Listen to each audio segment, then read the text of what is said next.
Assalamualaikum warahmatullahi wabarakatuh. Di sini saya akan mempresentasikan hasil kerja dari kelompok kami dengan mata kuliah dasar-dasar IPA Biologi dengan anggota kelompok Abdul Hanif, Siva Azhara, dengan saya sendiri Ayuni Rohayati dengan NPM 2213021115. Yang keempat ada Ganes Karinya dengan judul presentasi Sistem Peredaran Darah Manusia Hasan. Pada materi kali ini yang pertama, alat peredaran darah manusia. Materi kedua, peranan penting darah. Materi ketiga, komponen darah. Yang keempat, golongan darah. Yang kelima, peredaran darah manusia. Yang keenam, gangguan pada peredaran darah. Yang pertama, alat peredaran darah manusia. Alat peredaran darah manusia, darah, adalah cairan yang mengalir dalam tubuh. Darah mengalir di dalam bagian tubuh disebut peredaran darah. Alat peredaran darah ini meliputi jantung dan pembuluh darah. Jantung memompa darah hingga dapat mengalir dalam pembuluh darah. Selanjutnya, di sini ada gambar organ dari jantung. Letak jantung di dalam rongga dada agak sebelah kiri terlindung dari tulang rusuk. Rongga jantung terdiri dari 4 ruang, 2 ruang di sebelah kiri dan 2 ruang di sebelah kanan, yang terdiri dari bilik kiri, serambi kiri, bilik kanan, dan serambi kanan. Yang kedua ada pembuluh darah. Pembuluh darah adalah saluran tempat pengaliran darah.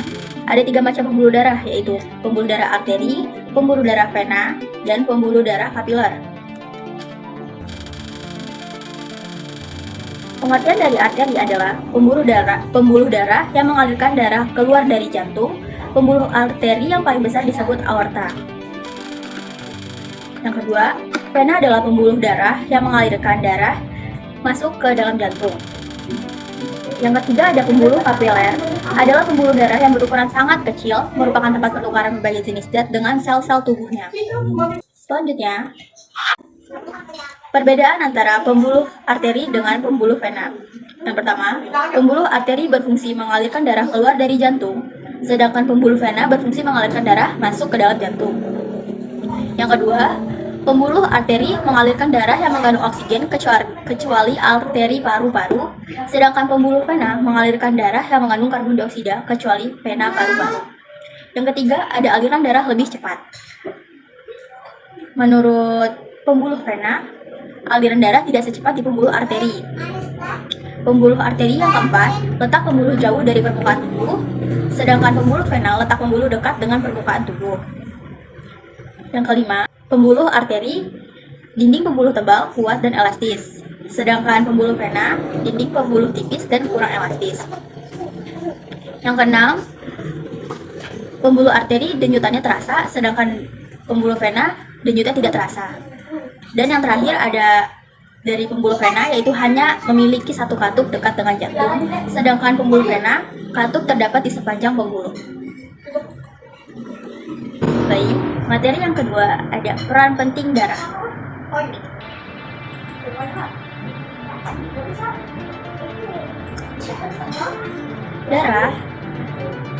Darah pada manusia. Darah merupakan cairan tubuh yang meliputi dari 8% dari berat tubuh seseorang. Kira-kira mempunyai volume sekitar 4-5 liter.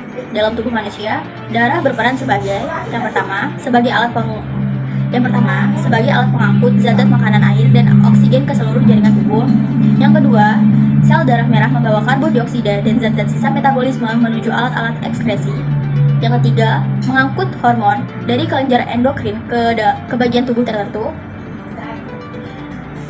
Dan yang keempat, mempertahankan keseimbangan suhu tubuh. Yang kelima, sel darah putih sebagai alat pertahanan tubuh dari infeksi kuman, penyakit.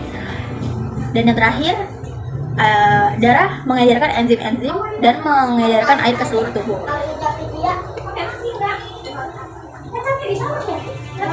Materi yang ketiga ada komponen darah. Komponen darah merupakan sistem sirkulasi pada manusia, adalah sistem peredaran darah tertutup dan sistem peredaran darah tunggal. Baik, di gambar terdapat contoh komponen darah, yaitu plasma darah dan sel-sel darah. Di kotak terdapat warna berwarna kuning itu adalah plasma darah, sedangkan yang berwarna merah adalah sel-sel darah. Selanjutnya ada struktur darah, terdiri dari plasma darah dan sel darah. Sel darah terbagi menjadi 3, yaitu eritrosit, leukosit, dan trombosit. Adapun leukosit terbagi lagi menjadi 2, yaitu granulosit dan agranulosit. Granulosit terdiri dari neutrofil, basofil, eosinofil, sedangkan agranulosit terdiri dari monosit dan limfosit.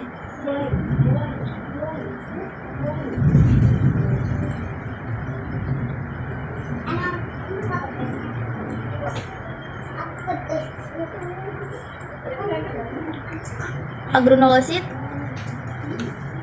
terdiri dari monosit dan limfosit. Limfosit terbagi lagi menjadi 2, ada sel B dan sel T. Materi selanjutnya, plasma darah. Plasma darah adalah bagian darah berupa cairan jernih kekuning-kuningan. Plasma darah mengandung 90% air, 85% protein yaitu fibrinogen, globulin, dan albumin, dan sisanya glukosa, lemak, enzim, garam, mineral, dan kalium. Materi selanjutnya ada plasma darah. Plasma darah adalah bagian darah berupa cairan jernih kekuning-kuningan. Plasma darah mengandung 90% air, 8,5% protein yaitu fibrinogen, globulin, dan albumin, dan sisanya glukosa, lemak, enzim, garam, mineral, atau natrium, kalium, dan kalsium.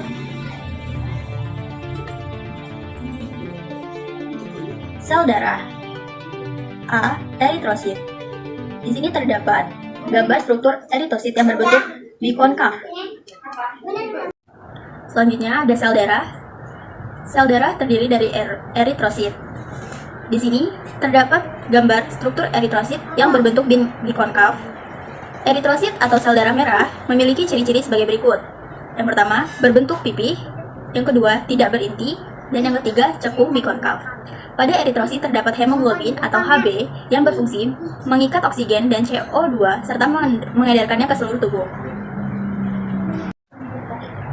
Yang kedua ada leukosit.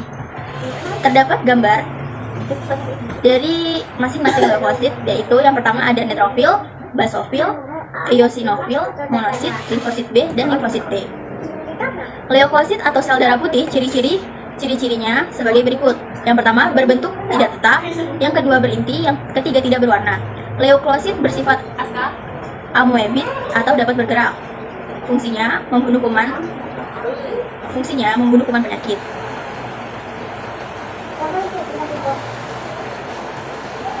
Yang ketiga ada trombosit. Di sini terdapat contoh dari gambar trombosit atau pembentukan benang-benang fibrin yang menyebabkan luka tertutup.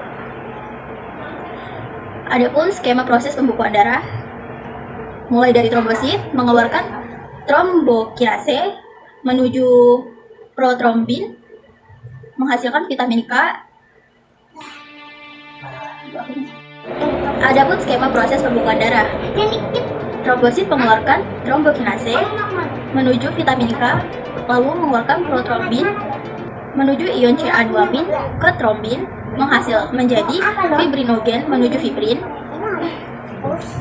Pengertian trombosit adalah yang biasa disebut dengan keping darah yang memiliki ciri-ciri: pertama, berbentuk tidak teratur; yang kedua, tidak berinti; yang ketiga, ukurannya lebih kecil.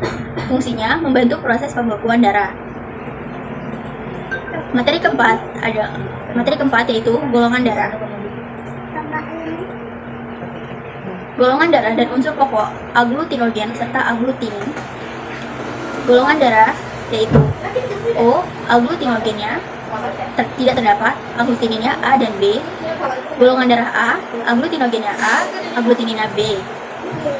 Golongan darah B menghasilkan aglutinogen B serta aglutinin A. Sedangkan golongan darah AB menghasilkan aglutinogen A dan B, lalu aglutininnya tidak terdapat. Kemudian pada tahun 1900, Karl Landsteiner mengelompokkan darah menjadi 4, yaitu A, B, AB, dan O.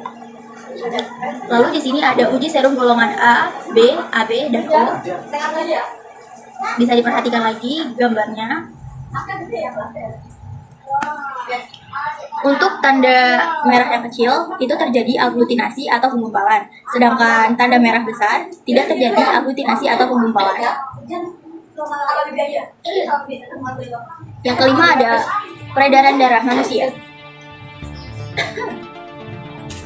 Cara kerja jantung. Jantung bergerak mengembangkan dan menguncup. Saat rongga jantung mengembang, darah mengalir mengisi rongga jantung. Proses yang terjadi saat jantung itu menguncup. Jantung bekerja memompa darah sehingga darah beredar ke seluruh bagian tubuh. Adapun tata caranya dari jantung yang pertama menuju jantung yang kedua dan menghasilkan jantung yang ketiga seperti pada gambar.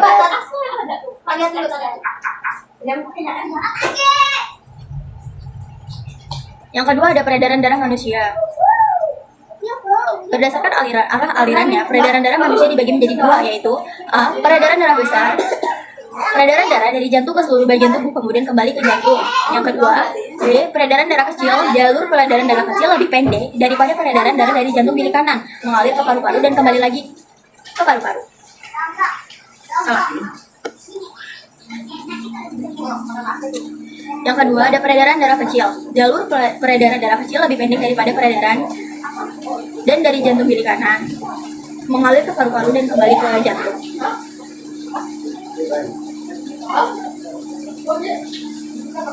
Yang keenam ada gangguan peredaran darah. Gangguan peredaran darah menyebabkan anemia, leukemia, hipertensi, dan jantung koroner. Anemia adalah penyakit kekurangan sel darah merah. Penyebabnya A. Kekurangan zat besi atau vitamin B12. B. Ada gangguan di sumsum tulang. C. Ada kelainan pada sel darah merah. Ada penderita anemia yang parah, pengobatan dilakukan dengan transfusi darah dan pemberian obat-obatan.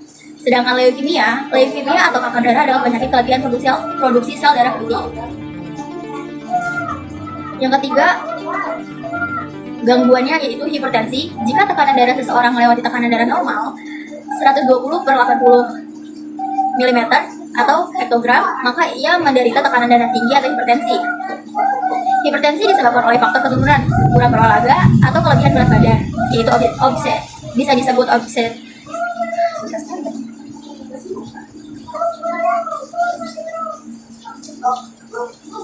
Hipertensi disebabkan oleh faktor keturunan, kurangnya berolahraga, atau kelebihan berat badan atau obesitas. Yang keempat, ada gangguan jantung koroner. Pembuluh darah koroner adalah pembuluh untuk aliran darah ke jantung. Penyakit jantung koroner terjadi akibat penyumbatan pada pembuluh darah koroner sehingga kerja otot jantung memompa darah terganggu. Sekian hasil dari presentasi kali ini. Mohon maaf jika terdapat kata-kata yang kurang berkenan atau kurang baik. Kepada Bapak, terima kasih sudah memberikan kesempatan kepada kami untuk melakukan presentasi kali ini. Demikian saya akhiri. Terima kasih. Wassalamualaikum warahmatullahi wabarakatuh.